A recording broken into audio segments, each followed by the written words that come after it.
ধান গাড়া পুরোপুরি শুরু হয়ে গেছে, যে কারণে ছোটো ভাই সুজন ও একা কাজ করে শেষ করতে পারছে না। আমার এক দাদা ছিল, সেই দাদাও অনেক দিন ধরে নেই, যে কারণে ওর জন্য অনেক চাপ হয়ে গেছে। পরে মনে হলো যে না, আমি নিজেই চলে যাই জমিতে। তো এইখানে জমিটা একটু আগে ট্রাক্টরে চাষ দিয়ে গেছি, তো সেখানে আল ছাটাটা বাকি ছিল, তো ওইটাই আমি করলাম।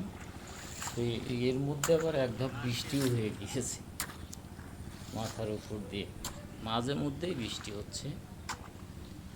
দেখেন, এইটা আমার ঘাসের জমি এবং পানি দিয়ে অনেকটা ভেসে যাওয়ার মতো অবস্থা। পানিগুলো বের করে দিতে হবে, নাহলে ঘাসের বেশ ক্ষতি হয়ে যায়। এখানে প্রায় আমার 2 বিঘা মতো জায়গায় ঘাস লাগানো, আর যে জমিটা আলসার দেওয়া হচ্ছে সেইটা 14%।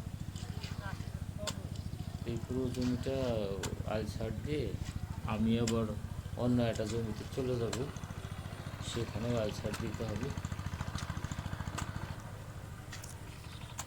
ট্রাক্টর একটু পরে আবার ঢুকবে, বললো যে পাশের জমিটা আমি একটু চার্জ দিয়ে আসি আঙ্কেল, পরে আপনারটা আবার চার্জ দেবো। সেই সুযোগে আলটা সার দিয়ে নিচ্ছি।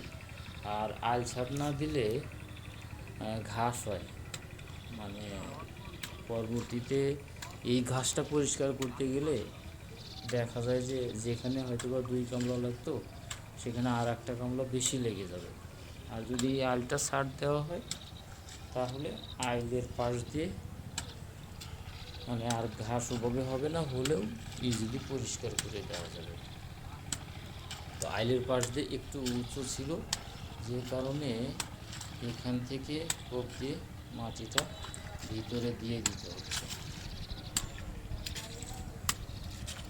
এবং আমরা যেহেতু কৃষিকাজ করি, এই জন্যে কোদাল যতই জোরে ফেলি, দূরে থেকে ফেলি, দেখবেন যে ঠিক একতালে সোজা পড়ে যাচ্ছে, কারণ আমরা কৃষকের ছেলে।